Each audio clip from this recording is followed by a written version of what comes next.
I have always regarded the classic of mountains and seas as a fairy tale full of fantasy and legend.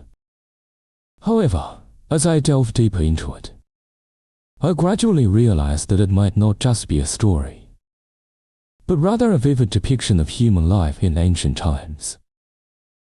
As for the author of the classic of mountains and seas, it remains unverifiable to this day, and several theories exist.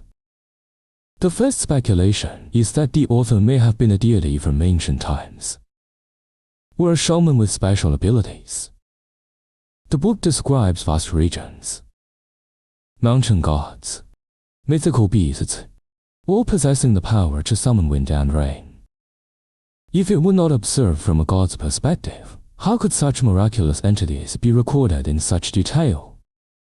The second speculation is that the author may have been Da Yu or some emperor.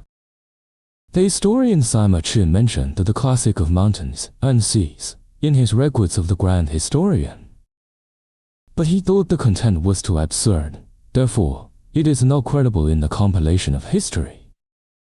In contrast, Liu Din of the Western Han Dynasty believed that this book originated from the ancient times of Yang, Shang, and Yu. It is said that before the classic of mountains and seas, there was a book called the Map of Mountains and Seas, which recorded all the civilizations of that time. However, this book was deliberately destroyed, and its content was said to have been inscribed on Da Yu's 9 tripods.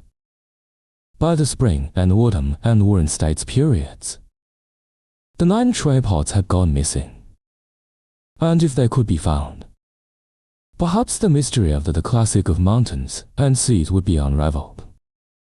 The third speculation, which is currently a more common viewpoint, holds that the classic of mountains and seas is not the work of a single author, but rather compiled by multiple people.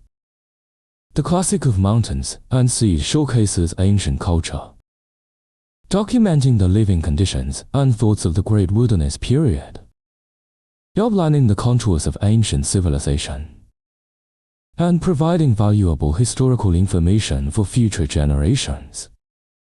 As archaeological discoveries continue and research deepens, I increasingly feel that the classic of mountains and seas may not be purely fictional.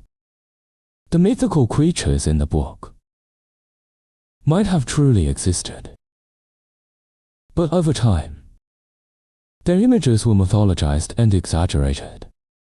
This makes me think of the dragon in the Chinese zodiac.